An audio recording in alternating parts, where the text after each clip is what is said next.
Salam alaikum, salam, salut, ça va? Labas alik. Lyoma, aujourd'hui, je vais parler avec vous de Ramadan. L'année dernière aussi, je parlais de Ramadan, mais cette année, je vais ajouter d'autres informations que je n'ai pas dit l'année dernière et que je pense que c'est utile. Le Ramadan en France sera soit samedi prochain ou dimanche prochain. Alors, le Ramadan, ce que c'est le Ramadan? Déjà, imaginez-vous que vous ne mangez pas, vous ne buvez pas pendant un mois complet. C'est ça le Ramadan. On jeûne, on ne mange pas et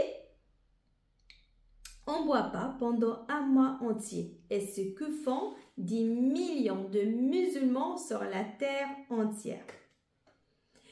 Alors, la question est-ce que c'est seulement les musulmans qui jeûnent? Est-ce qu'il y a ces religieux, s'il y a d'autres cultures qui pratiquent le jeûne? Comment on fait le jeûne? Pourquoi on jeûne? Et qui doit jeûner? Alors, on va essayer de répondre à toutes ces questions. On commence par quand on jeûne. Alors, le jeûne, vous allez voir une horloge qui tourne depuis l'aube, qui est l'aube. Qu'est-ce que c'est l'aube? Il y a le lever du soleil, le soleil est déjà levé. L'aube, c'est entre la nuit. Quand la nuit, il va venir un rayon de soleil tout fin, un rayon de lumière qu'on le voit en pleine nuit. Ça, on appelle ça l'aube ou l'horreur. En arabe, on appelle ça le fajr, l'aube, le fajr. À ce moment-là, il va commencer le jeûne jusqu'à le coucher de soleil, mais le coucher complet, c'est-à-dire que le soleil n'est plus là, il fait nuit. Alors, pour donner la justificative, vu que le Ramadan, ça vient de la religion musulmane, et musulmane, on parle de Coran, qui est parole de Dieu. Alors, le parole de Dieu, qu'est-ce que nous a dit le Dieu? C'est le Dieu qui nous a conseillé, qui nous a recommandé de jeûner. Et nous, tant que musulmanes, on adore le Dieu et on veut faire voir, se rapprocher au Dieu. Et c'est un acte d'adoration et on jeûne. Alors, on va écouter ce qui nous a dit exactement pour comprendre quand on va jeûner. Vu que c'est des paroles de Dieu, je vais les lire pour ne pas faire une erreur. Je vais dire déjà en français. Alors, en français, c'est « Mangez et buvez jusqu'à ce que se distingue pour vous le fil blanc de l'aube, le fil noir de la nuit, puis accomplissez le jeûne jusqu'à la nuit. » Voilà, c'est ce que j'ai expliqué. On jeûne depuis l'aube, et l'aube, c'est quand il fait nuit, il y a un fin trait de lumière, on le voit le matin, quand il fait nuit, il y a une fine lumière qui arrive, toute fine. C'est là où ça commence, et on finit la nuit jusqu'à la nuit. Si on veut le dire en arabe, c'est le verset original qui vient de Surat al-Baqarah, verset, ça s'appelle de la vache, numéro 187, il dit وَكُلُوا وَاشْرَبُوا حَتَّى يَتَبَيَّنَ لَكُمْ الْخَيْطُ الْأَبْيَضُ مِنَ الْخَيْطِ الْأَسْوَدِ مِنَ الْفَجْرِ ثُمَّ أَتِمُّوا الصِّيَامَ إِلَى اللَّيْلِ. Voilà, l'aube devient, jusqu'à que l'aube devient visible et on jeûne jusqu'à la nuit. Là, vous connaissez l'horaire, de quand à quand on jeûne. Voilà, maintenant on va venir parler, est-ce que il y a que nous qui jeûnent, il y a d'autres cultures qui jeûnent. Alors, le jeûne, c'est un acte ou c'est une pratique dans plusieurs cultures et religions. Il y a les chrétiens, ils jeûnent avant le Pâques et ils jeûnent 40 jours. Les juifs aussi jeûnent. Bouddhisme aussi jeûne 2 fois par mois. Qu'est-ce qu'il y a encore comme culture? Il y a bouddhisme, hindouisme en Inde, la religion en Inde, une partie de l'Inde aussi jeûne. Et il y a aussi le jeûne intermittent qu'on connaît maintenant qui est à la mode, qui signifiait qu'on va venir jeûner pendant 8 heures ou 16 heures ou 20 heures, sauf la différence entre le jeûne intermittent et le jeûne religieux ou le jeûne de Ramadan, c'est que pendant le Ramadan, alors, on ne va pas boire, on ne va pas manger, alors que l'autre jeûne intermittent, on ne va pas manger, mais on a le droit, on peut boire de l'eau, de jus, de café sans sucre, du bouillon, tout ce qui est liquide, on peut le prendre. Et c'est pas un mois, mais on peut le jeûner quand on veut. On peut le faire chaque jour, on peut le faire quand on sent que c'est prêt. Et pour les buts, et c'est ça où ça vient les objectifs qui sont différents. Alors, pour le jeûne intermittent, l'objectif est vraiment pour la santé, pour le bien-être, pour l'effet positif de jeûne sur le corps, pour avoir un métabolisme bien pour le corps, pour réguler le sucre de le sang, pour la détoxication, purifier le corps, c'est ça. Alors, le jeûne de Ramadan, il y a toujours l'effet positif au jeûne parce que le corps humain, ou le corps même des animaux, si vous avez remarqué, si vous avez un chien ou un chat, vous allez voir qu'il y a des moments où quand ils mangent beaucoup, d'eux-mêmes, ils vont venir jeûner, ils vont plus manger pendant 2-3 jours d'eux-mêmes, ils vont arrêter de manger le temps que ça purifie, que leur corps se repose, et après ils reprennent à manger. C'est-à-dire c'est le corps humain ou le corps animal, il est fait pas pour manger tout le temps une grande quantité, mais de temps en temps, il faut qu'on sente le faim pour notre bien-être. Alors, pourquoi on jeûne en revenant pour le Ramadan? Parce que là, on est au Ramadan. Hein. Pourquoi on jeûne? Alors, c'est un acte d'adoration. On se rapproche au Dieu. C'est un acte comme j'ai dit, d'adoration. Renforcer la spiritualité. Ça donne de la patience, de la gratitude, c'est-à-dire qu'en jeûne, on va apprendre à être patient, on va apprendre à apprécier tout ce qu'on a de la vie, parce que quand on se prive naturellement de manger, au moment de manger, on va apprécier les goûts de ce qu'on mange, et ça va nous apprendre à apprécier en général tout ce qu'on a de beau dans notre vie, à dire merci au Dieu, à dire merci à nos parents, merci à notre famille, merci à la terre, c'est-à-dire à la gratitude et le fait d'apprécier tout ce qu'on a. Le Ramadan aussi, il est là pour nous apprendre à contrôler le soi, à contrôler nos envies, à contrôler nos plaisirs. Vous savez que le plaisir de manger, ou l'envie de manger, c'est l'envie la plus forte chez l'humain. Ça dépasse l'envie l'envie de s'habiller bien, l'envie de voyager, l'envie du sexe, par exemple, quand tu aimes quelqu'un. Ça, c'est le plus fort. En fait, quand tu arrives à contrôler cette envie, c'est que tu vas arriver à contrôler toutes les autres envies. Alors, ça nous aide à contrôler notre soi. Ça nous aide aussi, il y en a qui disent c'est aussi pour sentir les plus démunis, c'est-à-dire on sent le faim que les pauvres sentent aussi. Mais les pauvres aussi jeûnent. En fait, le jeûne, c'est pas que pour les riches. Les pauvres aussi jeûnent.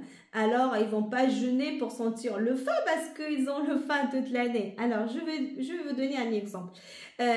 Supposons un champion ou un athlète. Un champion ou un athlète, il est fort. Hein, il n'a pas besoin. Pourquoi il dit, vu que je suis fort, vu que je suis en pleine forme, je vais arrêter de m'entraîner. C'est pareil pour le pauvre. Vu qu'il est pauvre, si c'est vraiment jeûner le Ramadan aussi pour sentir le faim, ben elle a le faim tout le temps. Alors elle va pas encore se priver de la nourriture. Vous comprenez? Alors l'athlète, en fait, malgré qu'il est fort, elle continue à s'entraîner. C'est pourquoi elle continue à s'entraîner? Pour donner encore de son mieux, pour que son corps devienne encore plus fort, pour encore pousser ses limites et donner son meilleur. Et c'est comme ça que le pauvre aussi, il jeûne malgré qu'il n'a pas mangé ou qu'il est pauvre toute l'année, elle sait bien que jeûner, c'est pas pour se priver de la nourriture, mais c'est pour se purifier son âme, pour une façon pour passer ces épreuves. C'est une épreuve qu'on est pauvre. Les pauvres, c'est une épreuve de supporter la pauvreté et tout ça. Donc c'est une épreuve pour la supporter, pour avoir de la force et pour sortir de leur pauvreté. Ils savent bien que ça n'a rien à voir avec le sentir de faim. C'est le ramadan, ça leur aide à sentir mieux, à voir clair dans les idées. Et vous savez, par exemple, quand vous avez des choses à faire très importantes, quand vous jeûnez, bah, vous avez plus de temps et plus d'énergie à donner dans vos projets. Voilà, là, on a compris pourquoi on jeûne. Là, on va chercher dans le verset de Coran, c'est-à-dire pourquoi un jeûne. Là, tout à l'heure, dans le verset de Coran, c'était marqué de quelle heure à quelle heure jeûner. Et maintenant, on va chercher dans le verset de Coran qui nous demande vraiment, qui nous recommande de jeûner. Quelle phrase nous recommande de jeûner? Alors, les phrases, comme tout à l'heure, je vais lire pour ne pas faire des erreurs. On va commencer en français. Oh les croyants, on vous a prescrit le jeûne comme on l'a prescrit à ceux d'avant vous. Ainsi atteindrez-vous la piété. En arabe, Ya ayyuhalladhina amanu, kutiba alaykum as-siyam kama kutiba ala alladhina min qablikum la'allakum tattaqun. Et dans ce verset, c'est là où le Dieu nous recommande de jeûner comme il a demandé aux gens qui étaient devant nous. Parce qu'il y a beaucoup de cultures, beaucoup de gens qui étaient devant nous, les christianismes, les chrétiens, les juifs, tous ceux qui croient au Dieu, en fait, ils ont déjà eu cette recommandation de jeûner pour notre bien-être. Voilà. Et là, ça vient un mot qui vient, c'est-à-dire on jeûne, ainsi vous atteindrez la piété. La piété, alors c'est quoi la piété? La piété, c'est un mot très profond qui signifie at-taqwa.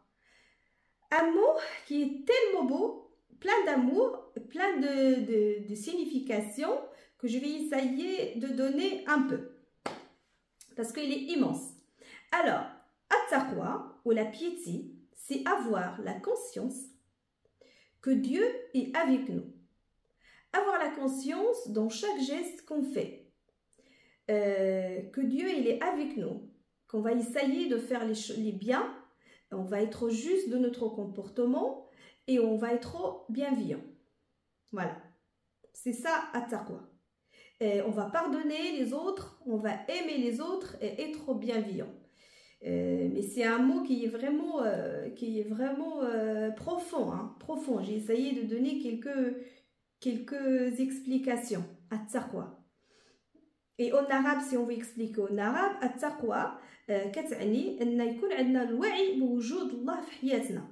واي حاجه كنديروها كنامنوا كيكون عندنا واحد الوعي كبير ان الله معانا واننا كتخلينا نتجنبوا اننا نديروا الحاجات الخايبين ونديروا الخير ونكونوا عادلين في التصرفات ديالنا كنبقاو نحسوا الله دائما معانا بحال واحد البوصله داخليه اللي كتقول لنا هاد الحاجه نديروها وهاد الحاجه ما نديروهاش. هي التقوى، والتقوى هي العفو. اقربكم للتقوى يعني العفو هي اقرب درجه للتقوى. يعني نكونوا كنسامحوا، نكونوا كنبغيو ونكونوا كنسامحوا ونكونوا كنبغيو. فوالا اهم حاجه السماح ونبغيو المحبه الناس الاخرين. والتقوى كتبقى واحد الكلمه عميقه اللي عندها يعني ابعاد كبيره ويمكن لنا الشرح ديالها عميق. يعني هذا غير شرح بسيط لكلمه التقوى. Voilà. Maintenant, pour qu'on n'oublie pas, on va venir dire, on a dit quand on va jeûner, on a expliqué c'est quoi, pourquoi on jeûne, l'heure de jeûne, et là on va venir dire est-ce que tout le monde doit jeûner. Alors, est-ce que les enfants jeûnent par exemple? Pour jeûner, il y a une condition, déjà avoir la foi. Tu auras la foi, avoir la conscience et la foi en Dieu. être en bonne santé. On parle de la santé, santé morale et santé physique. Être, on dit, atteint la puberté, c'est-à-dire la puberté à peu près entre 10 et 15 ans. Pour les filles, c'est facile. C'est quand ils ont leurs règles, bah, ils ont atteint la puberté, là, ils commencent à jeûner. Pour les garçons, c'est un peu compliqué. C'est pas compliqué, mais je n'étais pas un garçon, je ne sais pas comment ça marche. Quand on va sentir ça, mais en général, c'est quand le garçon, il sent qu'il devient un homme. Il y a peut-être la barbe qui va pousser, le moustache qui va pousser, la voix qui va devenir grave, des choses comme ça. Mais il y en a des garçons que la moustache ne va pas venir pousser tout de suite, elle va faire de retard. C'est pour ça que c'est un petit peu compliqué pour les garçons. En fait, quand tu vas te sentir plus proche, alors un homme, tu deviens plus, t'es plus un enfant, tu te changes, tu sens ton corps a changé. Là, tu devras jeûner. Est-ce que c'est-à-dire, est-ce que je devrais attendre jusqu'à avoir l'âge de la puberté pour commencer à jeûner ou je peux commencer à apprendre en tant qu'enfant? Alors, pour que il est conseillé pour que ça soit plus facile pour les enfants, pour les adolescents de jeûner, que depuis l'enfance, on va venir leur encourager de jeûner quelques heures, par exemple de matin à midi, après à jeûner de midi à l'après-midi, après à jeûner quelques heures, après jeûner une journée, 2 journées, c'est-à-dire elles s'habituent, on va les encourager, on va leur donner des cadeaux, jusque que à l'âge de la puberté, bah ça y est, ils peuvent jeûner. Pour ceux qui jeûnent pas, on dit c'est les gens malades, c'est les gens qui sont en voyage. C'est pas obligatoire, c'est-à-dire si tu es en voyage, tu veux ne pas jeûner, tu jeûnes pas. Tu veux manger, tu manges, tu as le droit. Comme tu veux. Moi, quand je voyage personnellement, si je suis malade, je me sens pas bien, bah, je peux manger. Mais en général, ça fait mes 2 dernières années, bah, même quand je voyage, je suis bien, je me sens bien, bah, je continue les jeûnes. Voilà. Je pense qu'il y a ces conditions-là pour la femme enceinte, la femme qui allaite, ces deux femmes-là, elles peuvent, ça dépend. Si tu te sens bien, bah, tu jeûnes. Si tu te sens pas bien, tu peux ne pas jeûner. En fait, tu écoutes ton corps et ton cœur, les deux. On dit, si nous sommes le médecin de nous-mêmes, tu te sens toi-même, et si tu es capable, il faut savoir que le Dieu, c'est le plus gentil, il va te comprendre, il n'a pas besoin de l'avis de personne que de toi-même. Si tu te sens pas bien, bah, tu peux manger, et après tu le rejoindras quand tu te sentiras en bonne santé. On est honnête avec nous-mêmes. Voilà. Alors, qu'est-ce qu'il faut encore pour que je n'oublie pas? Alors, les choses qu'on peut faire pendant le ramadan et les choses qu'on ne devra pas faire pendant le ramadan. Il y a des petites règles. Alors, ce qu'on ne devrait pas faire. Alors, on a dit pas boire, pas manger, pas fumer, pas de relation conjugale, c'est-à-dire relation conjugale. Quand on dit relation conjugale, c'est relation sexuelle. On peut faire câlin. On peut, sauf les relations conjugales qu'on ne doit pas le faire. Il ne faut pas dire des gros mots, il ne faut pas s'insulter, il faut veiller sur le comportement. Alors, les choses qu'on devra faire, on devra faire des bons actes, essayer d'être gentil, contrôler soi-même, aider les autres. Et pendant ce mois-là, le plus possible, il y aura des méditations, des moments de méditation. On prend le temps pour lire le Coran. On prend le temps pour moment de méditation, moment de prière, se réunir avec la famille, aider les pauvres, penser à autrui.